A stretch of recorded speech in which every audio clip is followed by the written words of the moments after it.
Welcome back, old book. Hello friend, welcome back. आपका स्वागत है आपके अपने ओल्ड बुक अकेड चैनल में। और जैसा कि हम मैथमेटिक्स के लिए टारगेट चला रहे हैं जिसमें कि हम प्रीवियस ईयर के क्वेश्चन को सॉल्व कर रहे हैं और उसमें प्रैक्टिस कर रहे हैं। तो अगर आपने मेरी वीडियो को नहीं देखा है तो इसको लाइक सब्सक्राइब करें और ज़्यादा से ज़्यादा शेयर करें अपने फ्रेंड के साथ। तो चलिए क्लास को स्टार्ट करते हैं। फ्रेंड्स, ये हमारा पहला क्वेश्चन आ रहा है। पाइथागोरस प्रमेय को सीखने के लिए एक शिक्षक ने एक शीट वितरित की है, उसके बाद जिस पर समकोण वाले 4 त्रिभुज को खींचा गया था और बच्चे को त्रिभुज की भुजाओं के बीच संबंध खोजने के लिए कहा जाता है। तो पाइथागोरस प्रमेय आई थिंक आप सब लोग अवेयर हैं, हम सब लोग जानते हैं कि पाइथागोरस प्रमेय क्या होती है, हमने बचपन में पढ़ी है काफ़ी। उसके बाद इसमें कुछ बताए गए हैं कि ये आपके मेथड हैं कि कौन से मेथड से आप बच्चे को समझाएंगे। पाइथागोरस प्रमेय लाइक आपने कोई भी एक त्रिभुज है, ये त्रिभुज दे रखा है, ये दे रखा है, तो इस प्रकार से आपको क्या है, ये जो दो लाइन होती हैं, इन दोनों के लाइन का स्क्वायर, इसका जो स्क्वायर होता है वो इन दोनों के बराबर होता है। तो ये कुछ इस प्रकार से पाइथागोरस प्रमेयों में बताया गया है। तो मतलब हम ये प्रमेय को नहीं समझ रहे, हम केवल क्वेश्चन पे फोकस करेंगे कि पाइथागोरस प्रमेय सिखाने के लिए शिक्षक एक शीट वितरित करता है, उसमें ये पूछना चाह रहा है कि आप कौन सा मेथड यूज करेंगे। तो पहला मेथड है आपका आगमन विधि, मैंने इंग्लिश में भी लिखा है इंडक्टिव मेथड, और निगमन विधि यानी डिडक्टिव मेथड, या व्याख्यान विधि लेक्चर मेथड, या फिर प्रयोगशाला विधि लैबोरेटरी मेथड। तो देखिए, सबसे मेन चीज मैं क्लियर कर दूं यहाँ पर कि अगर आपको प्राइमरी का अगर आप पेपर देने जा रहे हैं 1 to 5 के लिए, अगर टैट दे रहे हैं या यूपी टैट दे रहे हैं, किसी भी स्टेट का टैट दे रहे हैं, तो छोटे बच्चों के लिए जो हम मेथड यूज करते हैं वो ज्यादातर हम इंडक्टिव मेथड यूज करते हैं। कौन सा? Inductive method. तो इसका टेक्निकली आंसर जो है आपका 1 है, टेक्निकली जो आंसर रहेगा वो 1 है। बाकी इंडक्टिव मेथड हम बच्चों में, जो छोटी क्लास के बच्चे होते हैं प्राइमरी के, उनमें यूज करते हैं, क्योंकि यहाँ पर क्या होता है, सीधे रूल्स नहीं बताते, यहाँ सीधे डेफिनेशन नहीं बताते हैं, सीधे उसको पहले एग्जाम्पल वगैरह देते हैं, उसके बाद उसे समझाते हैं, मतलब क्वेश्चन वगैरह देते हैं। तो ये जो आपका पहला है आगमन विधि या फिर इंडक्टिव मेथड, जो आपका आंसर रहेगा, और यही हम प्राइमरी क्लास में ज्यादातर यूज करते हैं टीचिंग मेथड में। आगे चलते हैं हम। निम्नलिखित में से कौन सा कथन संकल्पना मानचित्र के बारे में सत्य नहीं है? जो सत्य नहीं है वही आपका आंसर होगा। नहीं के रेफरेंस में पूछा है। और मानचित्र यानी मैपिंग की बात करूं मैं, मैपिंग पे हर बार एक ना एक क्वेश्चन जरूर मिल जाता है। ये कह सकते हैं आपको कुछ पॉइंट ऐसे हैं जो कि क्वेश्चन बनते ही बनते हैं घुमा फिरा के। तो देख लेते हैं। संकल्पना मानचित्र अतः संबंधित धारणाओं और उन्हें जोड़ने वाले लिंक का समूह प्रस्तुत करना। क्या यह बात सही है? दूसरी बात, संकल्पना मानचित्र केवल शिक्षकों द्वारा बनाया जाता मतलब जाना चाहिए। उसके बाद आगे है आपका संकल्पना मानचित्र प्रकृति में पदानुक्रमित है। या फोर्थ कह रहा है आपका संकल्पना मानचित्र नए शिक्षण को पूर्व ज्ञान से जोड़ने के लिए सहायक है। तो ये 4 ऑप्शन आपके लिए बताए गए हैं और हमें पता लगाना है कि मानचित्र के बारे में कौन सा कथन सत्य नहीं है। तो देखिए, सिंपल सी बात यह है कि कह रहे हैं कि संकल्पना मानचित्र तथा अंत संबंधित धारणाओं और उन्हें जोड़ने वाले लिंक संग्रह प्रस्तुत करना। तो कहीं ना कहीं ये बात तो ठीक है कि मानचित्र के बारे में आप तभी तो सीख पाएंगे, मैपिंग वगैरह के बारे में, कि उसके संबंधित जो अवधारणा है उनको समझे और उनसे लिंक जोड़ने वाले जो संग्रह आपके पास होने चाहिए, प्रस्तुत करें उनके बच्चों के सामने। उसके बाद कहता है संकल्पना मानचित्र केवल शिक्षकों द्वारा बनाया जाना चाहिए।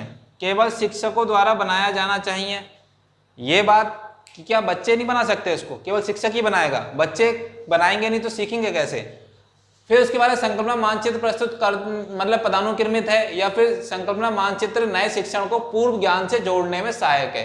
तो देखिए, ये बात भी ठीक है और ये बात भी ठीक है, लेकिन आपकी पहली बात ऑल्सो ये भी ठीक है। लेकिन क्या ये वाली जो बात है आपकी कि संकल्पना मानचित्र केवल शिक्षकों द्वारा बनाया जाना चाहिए, तो केवल शिक्षक ही बनाएगा तो बच्चे क्या करेंगे?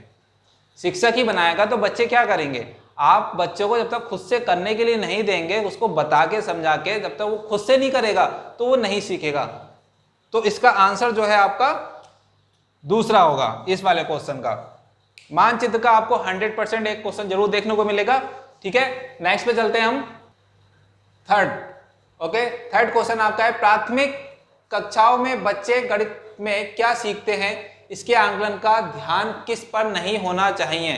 देखिए ये भी नहीं के बेस में है, यानी नहीं के रेफरेंस में पूछ रहा है। ये कह रहे हैं कि प्राथमिक में अगर आप गणित पढ़ा रहे हैं तो जो बच्चों का आंकलन करेंगे, असेसमेंट अगर कर रहे हैं बच्चों का, तो आप असेसमेंट करते समय किस पे ध्यान नहीं देंगे, ये पूछ रहा है, गणित की क्लास में है। तो पहला कह रहा है गणितीय अवधारणाओं को समझना, फिर गणितीय भाषा का विकास, गणित की समस्याओं का जवाब देने में या सटीकता, मतलब जवाब देने में सटीकता के बारे में, या तर्क कौशल का विकास। तो देखिए पहली चीज कि गणित की अवधारणाएं, आपने क्या करना है, गणित की अवधारणाएं, भाई अवधारणाएं तो बच्चों को समझानी पड़ेंगी, कंसेप्ट नहीं समझाएंगे तो वो मैथ के बारे में, किसी भी कंसेप्ट के बारे में जोड़ के, घटाव के या फिर भाग के कैसे समझेगा अगर उसके कंसेप्ट को हम नहीं समझाएंगे। दूसरी बात है गणित भाषा का विकास, तो गणित की भाषा का विकास होना ही, मतलब करना ही पड़ेगा बच्चे के अंदर, गणित की भाषा का विकास तो आपको करना ही पड़ेगा, अदरवाइज कैसे काम चलेगा। फिर कह रहा है कि गणित की मतलब समस्याओं का जवाब देने में सटीकता, अच्छा ठीक है, इसे मैं अभी थोड़ा सा होल्ड करता हूं। और फिर गए तर्क कौशल विकास, तर्क कौशल, गणित जो है आपका तर्क कौशल भी विकसित करेगा और करना ही पड़ेगा और होगा ही। गणित अगर सीख रहे हैं तो तर्क कौशल जरूर ही विकसित होगा। लेकिन ये बात जो है आपकी थर्ड वाली, ये कहीं ना कहीं ठीक नहीं है। बच्चे का अब अगर असेसमेंट कर रहे हैं तो उसमें आप ये जोर नहीं देंगे कि भाई नहीं सटीक ही आंसर दे, वो बच्चा एक्सप्लोर करे, बताए, इवन वो बताएगा तो ज्यादा गलत भी बताएगा, सही बताएगा। कोई ये नहीं करना चाहिए कि नहीं भाई तू सही बता, ऐसा नहीं होगा। आपको क्या करना है, बच्चे को एक्सप्लोर करने दें, उसे अपने आप को एक्सप्रेस करने दें, जिससे वो अपने थॉट को रख सके आपके सामने। ओके, तो ये वाली सटीकता वाली समस्या का जवाब देने में सटीकता, ये वाला जो ऑप्शन आपका गलत है और यही इसका आंसर है। तो थर्ड जो है आपका गलत है। फोर्थ पे चलते हैं। फिफ्थ जो फोर्थ नंबर है आपका, आप इसको फोर्थ कर लीजिएगा। प्राथमिक कक्षाओं में एक गणित अवधारणा के विकास में निम्नलिखित निर्देशों का अनुक्रम किस प्रकार किया जाना चाहिए। देखिए अगर आपने जो एक है हाउ टू टीच मैथमेटिक्स, यानी पेमिला लीबक जो है एक महिला है, काफी फेमस है, इन्होंने गणित के बारे में बताया कि गणित को आप कैसे पढ़ाएंगे, किस प्रकार से गणित पढ़ाया जाए, किसी को समझाया जाए बच्चे को। तो उसकी एक बुक लिखी है और ये जो मैंने अभी नाम बोला है काफी फेमस नाम है। और अगर आपने इसको नहीं जाना है, इस थ्योरी को नहीं जाना है, तो आप इस थ्योरी को देख लें मेरे चैनल पे जा, मतलब मेरे सेट उसमें जाके, लिस्ट में जाके, जो कि आपकी मैथ की पेडागोजी की लिस्ट बनी हुई, उसमें देख सकते हैं। अब यहां पर क्वेश्चन कह रहा है कि पहला चित्र बनाना, दूसरा कह रहा है प्रतीकात्मक प्रतिनिधित्व का प्रयोग करना, या अनुभव प्रदान करना, या भाषा के लिए माध्यम से समझना। 4 तरीके हैं और 4 तरीकों में हमें यह पता लगाना है कि सबसे पहले क्या करना है, उसके बाद क्या करना है, उसके बाद क्या करना है। तो देखो ये जो पेमिला लीबक जो हैं वो ये कहती हैं कि सबसे पहले, मैं एक शॉर्ट लिख रहा हूं यहां पर, ELPS, ये शॉर्ट फॉर्म है ELPS। तो देखिए सबसे पहले क्या करना है, आप जो अगर फोर्थ क्वेश्चन को देखेंगे, देखिए थर्ड दिख रहा है अनुभव प्रदान करना, यानी हमें बच्चों को अनुभव प्रदान करना है। कोई भी चीज ऑब्जेक्ट जो मूर्त अवस्था में हो उसे दिखाकर उसे अनुभव देना है उसके बारे में। और उसके बाद उसे हमें क्या करना है, आपका भाषा के माध्यम से। जब आपने ये मार्कर दिखा दिया कि ये देखिए मार्कर है, फिर इसके ऊपर आपने इसको बताया भाषा के माध्यम से कि ये मार्कर है, इससे हम क्या काम करते हैं, लिखते हैं, या वाइट है या ब्लैक है, इसके बारे में। उसके बाद आप चलेंगे, फिर चित्र दिखाएंगे, यानी उसका फ्लैश कार्ड दिखा सकते हैं आप बच्चे को। अब तक तो आपने ठोस दिखाया, अब उसे फ्लैश कार्ड दिखाएंगे कि ये मार्कर का पिक्चर है, ये मार्कर है। उसके बाद आप क्या करेंगे, फिर प्रतीक, फिर इसका कोई प्रतीक यानी सिंबल होगा, जो सिंबल क्या आप दिखा सकते हैं कि भाई मार्कर का सिंबल है। इस प्रकार से किसी भी ऑब्जेक्ट की बात कर रहा हूं, मैंने एक एग्जाम्पल ले लिया मार्कर के लिए। तो आप किसी भी ऑब्जेक्ट को किस प्रकार से पढ़ाते हैं, ये उस महिला ने बताया है।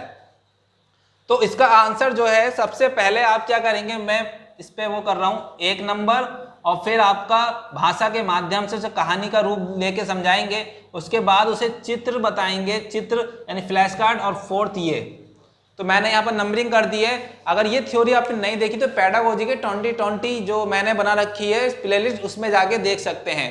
तो ये इसका आंसर इसमें ढूंढ लीजिए, बी या ए कौन सा है, तो देख लेते हैं। ए में 4th, 3rd, 1st, देखिए बी वाला जो है आपका 3rd, वो एकदम ठीक आंसर है।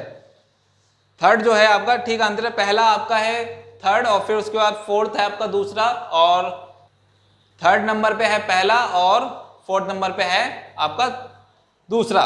तो मतलब ये क्वेश्चन को डीप समझने के लिए कि आप आंख मीच के कर सकते हैं इस क्वेश्चन को, बहुत इजी क्वेश्चन होता है। तो इसके लिए आप मेरी उस थ्योरी को जरूर देख लें जाके प्ले लिस्ट में एक बार, तो आपको क्लियर हो जाएगा। चलिए आगे चलते हैं। दूसरा है, एक बच्चे ने नीचे दिखाए, इसमें आंसर आपका कौन सा है, बी वाला। एक बच्चे ने नीचे दिखाए अनुसार दो संख्याएं घटाई है। मतलब बच्चे ने क्या करा, कोई सवाल दिया, जो मैथ का टीचर या अध्यापिका जो भी रही होगी उसने कोई बच्चे को सवाल दिए, उसने क्या करा इस प्रकार से घटाया है 83 और फिर 2 7, उसने इस प्रकार से उसे घटाया है।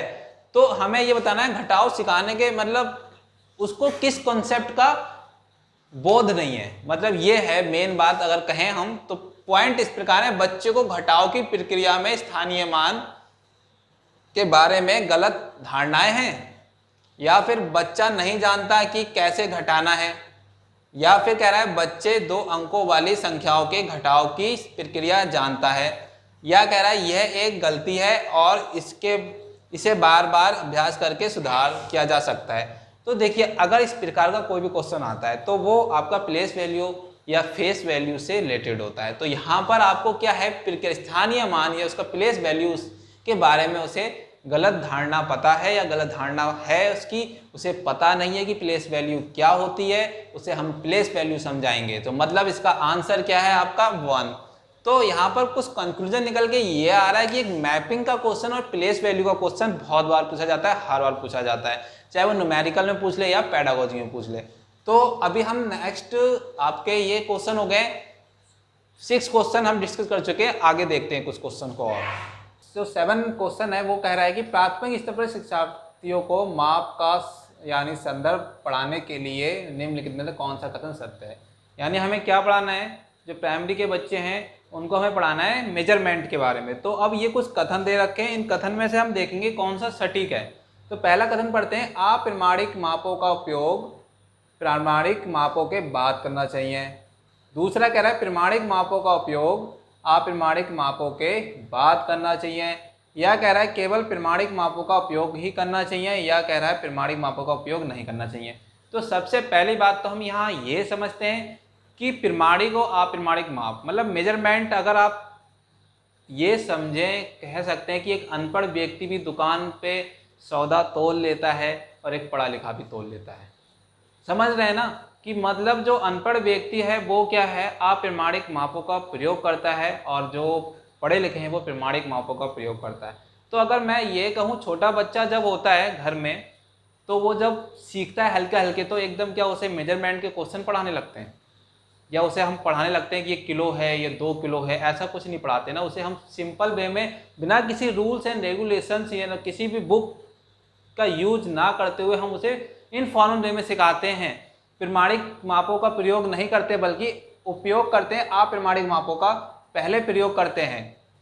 तो मैं ये कहूँगा कि प्रमाणिक मापों का जो प्रयोग है या उपयोग है वो अप्रमाणिक मापों के बाद होता है। तो पहले हम क्या इनफॉर्मल वे में चीज़ें सीखते हैं, उसके बाद हम उसे फॉर्मल तरीके से सीखते हैं। तो ये आपका दूसरा आंसर इसका होगा कि मापों का जो उपयोग है वो हम पहले प्रमाणिक मापों के बाद ही करना चाहिए, या फिर हम सीखते हैं ऐसा कह सकते हैं। 8 नंबर क्वेश्चन है, वास्तविक जिंदगी से गणित का संबंध बनाने के लिए आमतौर पर अंतर विषय को विकसित करने के लिए निम्नलिखित में से किन मूल्यांकन योजना का उपयोग किया जा सकता है। मतलब बात वही है कि हम बच्चे के जीवन को किस प्रकार से उसकी जो शिक्षा है उसको उसके जीवन से जोड़ें। तो अब ये पॉइंट को देख लेते हैं। पहला पॉइंट कह रहा है क्षेत्रीय भ्रमण, मौखिक परीक्षा या ड्रिल कार्यपत्रक। दूसरा है सर्वेक्षण, परियोजना या जांच सूची। फिर कह रहा है क्षेत्रीय भ्रमण, मौखिक परीक्षा या जांच सूची, या फिर कह रहा है क्षेत्रीय भ्रमण, सर्वेक्षण और परियोजना। तो देखिए सबसे पहली बात तो है क्षेत्र में आप देखें क्षेत्रीय भ्रमण, आप जाके क्या करेंगे क्षेत्र में उसे या उसके आस पड़ोस में, या आप उसे ले जा सकते हैं, क्लास को आप ले जा सकते हैं घुमाने, बाहर शॉपिंग कराने, मॉल घुमाने, उनको ये एक्सपोजर देने, एक्चुअली बिल्कुल रियलिटी से कनेक्ट करने में कि भाई ये किलो क्या है या फिर आप खरीदते कैसे हैं, मतलब उन्हें हर चीज़ को क्या है आप रियल एक्सपीरियंस देंगे। फिर सर्वेक्षण करेंगे, ऑब्जर्वेशन भी वो रियल जब बाहर निकलेगा चीज़ों को देखेगा खुद से अपने आप से, मतलब सर्वेक्षण यानी ऑब्जर्वेशन कर सकता है। फिर लास्ट है परियोजना। तो ये जो इसका ऑप्शन है फोर्थ वाला सटीक आंसर रहेगा, पहले क्षेत्र भ्रमण, फिर सर्वेक्षण, फिर परियोजना। नेक्स्ट पे चलते हैं। गणित के कक्ष में दृष्टिबाधित के लिए निम्नलिखित में से किसका प्रयोग शिक्षा के साधनों के रूप में किया जा सकता है? कौन है दृष्टिबाधित है, जिसको आई विजन नहीं है? तो दृष्टि बाधित जो लोग हैं उनके लिए टेलर का गिनतारा या भिन्न का कट या संख्या चार्ट, या संख्या चार्ट कंप्यूटर जियो बोर्ड, या टेलर गिनतारा कंप्यूटर जियो बोर्ड, या कंप्यूटर संख्या चार्ट या जियो बोर्ड। तो हमें ये समझना है कि इसमें कौन सा दृष्टिबाधित बच्चों के लिए ठीक रहेगा, सटीक रहेगा। तो देखिए आजकल दृष्टिबाधित जो बच्चे हैं उनके लिए भी कंप्यूटर अवेलेबल हैं, वो आपको टच करके पढ़ सकते हैं, बाकी उसमें साउंड भी आता है। तो हम अब उसके बाद देखेंगे कि सबसे बेस्ट तरीका क्या रहेगा। तो देखिए टेलर गिनतारा आपने सब लोगों ने देखा है, अगर नहीं देखा है तो मेरी वीडियो प्रीवियस ईयर की मतलब इसी साल बनाई हुई वीडियो जो कि 2020 के जो पेडागोजी का जो सेक्शन है प्लेलिस्ट, उसमें जाके देख सकते हैं। गिनतारा बिल्कुल पिक्चर से ही समझाए गए हैं और जितने भी इसमें पूछे जाते हैं वो सारे कुछ दिखाए गए हैं, और उनके जियो बोर्ड हो गया, गिनतारा, संख्या चार्ट, ये सबको अच्छे से डिस्कस करा गया, उसको एक बार जरूर देख लें तो ये आपको क्लियर हो जाएगा। तो टेलर, गिनतारा, कंप्यूटर और जियो बोर्ड। जियो बोर्ड क्या होता है ये भी आपको वहीं से पता लग जाएगा। तो इसका आंसर कौन सा है? थर्ड आंसर एकदम करेक्ट आंसर रहेगा। आगे चलते हैं। आकृतियों के निम्नलिखित पहलुओं में से किसका प्राथमिक स्तर से कोई संबंध नहीं है? मतलब प्राथमिक स्तर पे कौन सी आकृति जिसको हम नहीं पढ़ाते हैं बच्चे को, ये आपको बताना है। तो पहला है प्रतिरूप या पैटर्न्स, दूसरा कह रहा है कोण, तीसरा कह रहा है सममिति या चौपट। तो देखिए आपका ये क्वेश्चन भी बहुत फेवरेट क्वेश्चन है, सीटेट का बार बार पूछा जाता है घुमा के हर प्रकार से, लेकिन आपको ऑप्शन कुल मिला के यही मिलेंगे, कोई भी एक ऑप्शन नया डाल देता है उसमें। तो जैसा कि इसमें कौन सा ऑप्शन डाल रखा है? कोण को डाल रखा है, यानी एंगल को डाल रखा है एक नया, जबकि सममिति यानी आपका सिमेट्रिकल्स और पैटर्न्स और फिर चौपड़, ये सब चीजें पढ़ाई जाती हैं बच्चे को कहीं ना कहीं। अगर आपको ये वीडियो अच्छी लगी है फ्रेंड्स तो आप इस वीडियो को लाइक और शेयर ज़्यादा से ज़्यादा करें अपने फ्रेंड के साथ, और thank you for watching. Thank you for watching my channel and please like, subscribe and share.